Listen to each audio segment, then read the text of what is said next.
Gauthier, vous êtes toujours avec moi. 86 noms donc, sont cités en ce moment même, les 86 victimes de cet attentat de Nice qui a eu lieu donc, il y a 5 ans, jour pour jour. On est toujours à la Villa Messina, à Nice. Et juste après cela, il y aura une minute de silence, Gauthier. Donc c'est important, il y a eu un hommage important tout de même de la part du Premier ministre aux victimes justement de cet attentat et puis également à la coalition internationale qui lutte contre le terrorisme, a dit le Premier ministre. Oui, c'est un hommage qui est important parce que le Premier ministre français l'a voulu global, l'a voulu presque programmatique, c'est-à-dire qu'il définit par antithèse ce qu'est ou ce que doit être la France, parce que c'est là tout le problème, face à une barbarie qui n'est pas finalement, malheureusement, si nouvelle que ça. Le djihadisme est une version malheureusement moderne de ce qu'on peut appeler un fascisme. Et il y a certaines personnes qui emploient le terme d'islamo-fascisme et qui est plutôt bien trouvé, plutôt pertinent. Là où, pardonnez-moi, au risque de paraître parabajois, mais de contester une forme d'unanimité, dans tous les motifs qu'invoque le Premier ministre Jean Castex, ils sont tous là, sauf un. Sauf un qui est celui de savoir à quel moment la France sera capable de se poser la question de savoir comment des actes d'une abomination pareille sont possibles par des personnes qui vivent en France, qui sont parfois nées en France, ou qui ont grandi en France, ou qui ont une forme, à un degré ou à un autre, de culture française. Et ça, c'est une question que la société française n'ose pas se poser. On pourra y revenir si on a le temps tout à l'heure. Du coup, le discours de Jean Castex, c'est un discours qui porte sur finalement une incantation, un appel à ce que la France est censée être, alors que nous vivons dans une époque où cette société française, dont Jean Castex dit qu'elle est si unie, si cohérente, si solidaire, nous savons très bien que ce n'est pas vrai. Et que même si, effectivement, localement, il y a, et heureusement, des effets de solidarité, des manifestations de solidarité et de résilience, comme on dit, ça n'est pas vrai à l'échelon national. Et du coup, si vous voulez, souvent ce type de discours, que ça soit le fait du Premier ministre ou du Président de la République ou de toute autre personnalité, ont parfois l'aspect d'une incantation.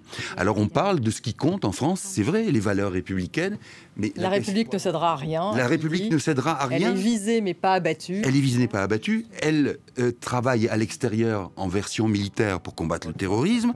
Le droit restera contre la violence. Oui, très bien tout cela.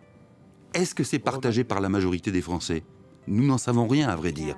Et l'évolution politique de ce pays depuis quelque temps, depuis quelques années, nous oblige à être extrêmement circonspects et prudents sur ces déclarations d'unanimisme qui sont évidemment bénéfiques, qui pansent un peu les plaies. Cet unanimisme serait souhaitable, mais est-on vraiment dans ce cas de figure? Je n'en suis pas sûr. Et encore une fois, cette question qui divise les Français sur le fait de savoir que faut-il penser de ces terroristes. Parce qu'au fond, si on veut combattre le terrorisme, il faut aussi comprendre ce qui s'est passé. Comprendre n'est pas excuser, comme disait l'ex-premier ministre Manuel Valls. Mais attention, si on n'entre pas dans le détail des choses, on en reste finalement à l'orée, à la lisière, et on est incapable ensuite de prévenir, de prémunir contre ce type d'horreur. Et encore une fois, le discours du Premier ministre est un discours qui est important, mais qui reste, lui aussi, à la lisière et à la périphérie de la grande question. Comment est-ce possible? Comment est-ce possible en France aujourd'hui au XXIe siècle ou dans d'autres pays européens? La question se pose aussi, mais que des actes pareils soient perpétrés par des personnes qui résident sur le sol français et qui ne sont pas, j'allais dire, en mission, entre guillemets, comme ça a pu être le cas du terrorisme des années 70, 80 et 90. La justice, tout de même, on peut en dire un mot, Gauthier. Il y aura un procès qui, en novembre 2022, où en est-on? 8 personnes devraient donc comparaître. Il y en a 2, me semble-t-il, qui ont été remises en liberté. Donc ça fait débat. C'est important, ces procès. Alors, c'est important pour une première raison. C'est ce que soulignait Jean Castex. C'est que il n'y a pas de place dans un régime démocratique pour la vengeance, quel que soit l'acte initial.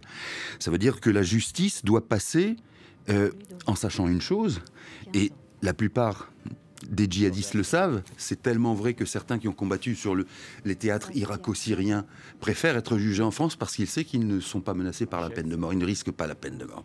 Et ça, c'est important.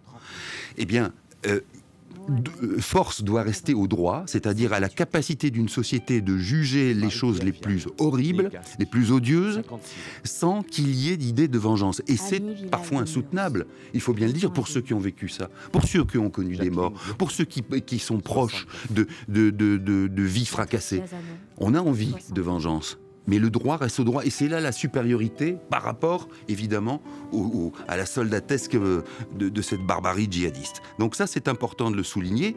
Là encore, vous me permettrez d'émettre quelques doutes sur l'unanimité et la conscience solidaire des Français sur ce point-là aussi. Les 86 bougies, en tout cas, viennent d'être allumées, Gauthier, et on se prépare à une minute de silence.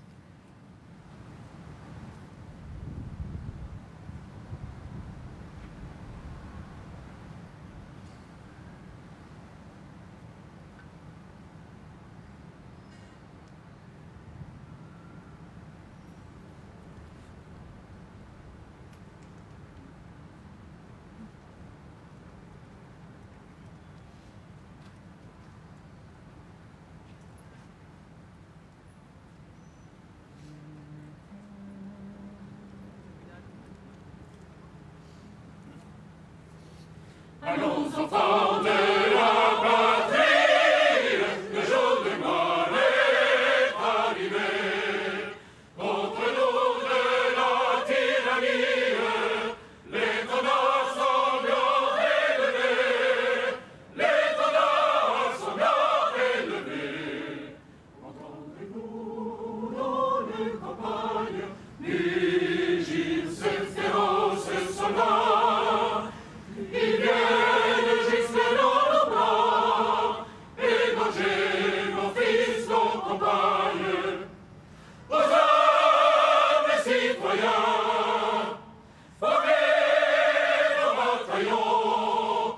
Marchons, marchons, que sans l'avenir, après de nos sillons.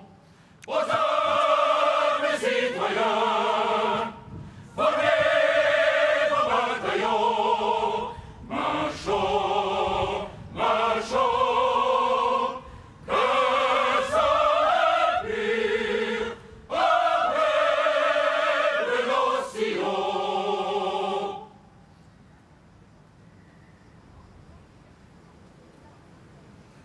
Là, on se prépare maintenant, Gauthier, à un lâcher de 86 colombes. Pour clôturer cette cérémonie qui s'est voulue très sobre, à la demande des victimes, Gauthier. 86 morts, je le rappelle, lors de cet attentat, 206 blessés sur la promenade des Anglais. C'était il y a 5 ans, jour pour jour. On a écouté Jean Castex, puis donc 86 bougies ont été allumées. Il va y avoir un lâcher donc de 86 colombes pour terminer cette cérémonie.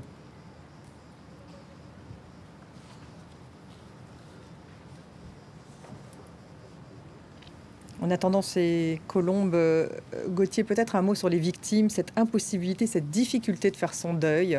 On en a beaucoup parlé aujourd'hui.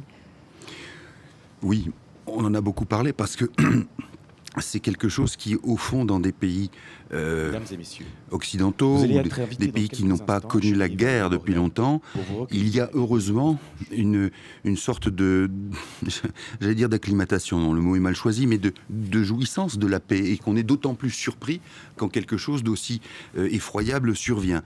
Et donc il est impossible, oui, de se reconstruire. On sait qu'il est déjà extrêmement difficile pour quelqu'un qui a été visé en tant que tel par un tueur, par un viol, par une action criminelle, de se reconstruire. Ça l'est encore plus, probablement, pour des personnes qui se sont senties niées à travers cette action comme individus. Et c'est bien le but de tout terrorisme, au fond, qu'il soit d'inspiration islamiste ou autre, que de générer la terreur à travers la négation de ce qu'est l'existence individuelle.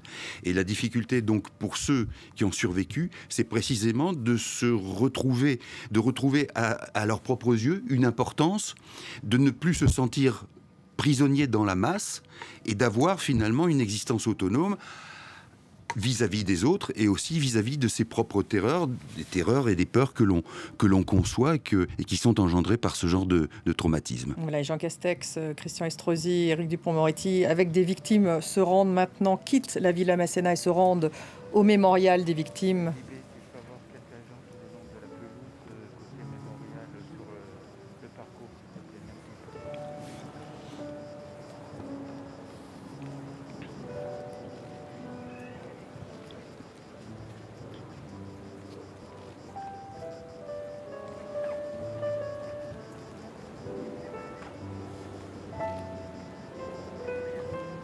Voilà, vous voyez le mémorial, donc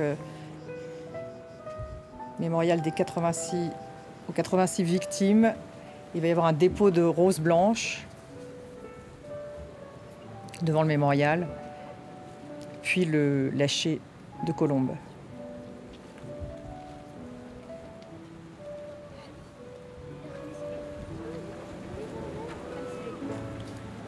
La mémoire est douloureuse, mais l'oubli est insupportable. C'est ce qu'a dit la présidente de l'association Mémorial Les Anges, qui a perdu sa fille Gauthier. C'est important, ces commémorations, pour les victimes et les familles de victimes.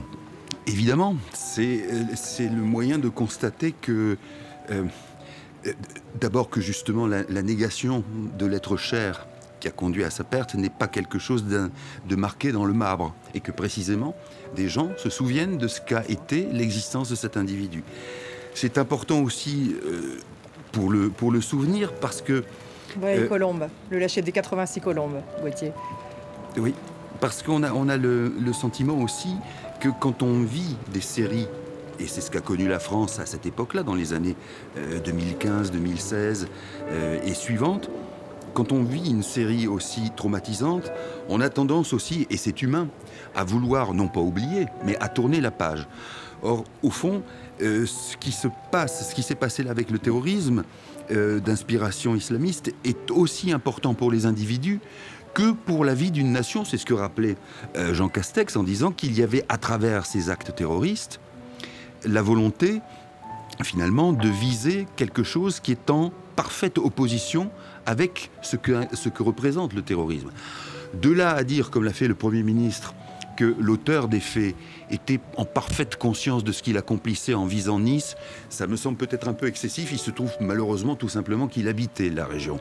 Mais c'est vrai qu'il y a une valeur symbolique. Un symbole tout de même avec la promenade des Anglais. Mais si vous voulez, à partir du moment où vous attachez, où vous visez, où vous massacrez des vies, justement parce que vous les considérez comme globales, comme simplement des pions d'un organisme, alors que la vie humaine et la structure et la cellule capitale et inaliénable de l'épanouissement et de la liberté civique, à partir du moment où vous avez cette visée-là, vous êtes de toute manière dans le symbole, vous visez un symbole.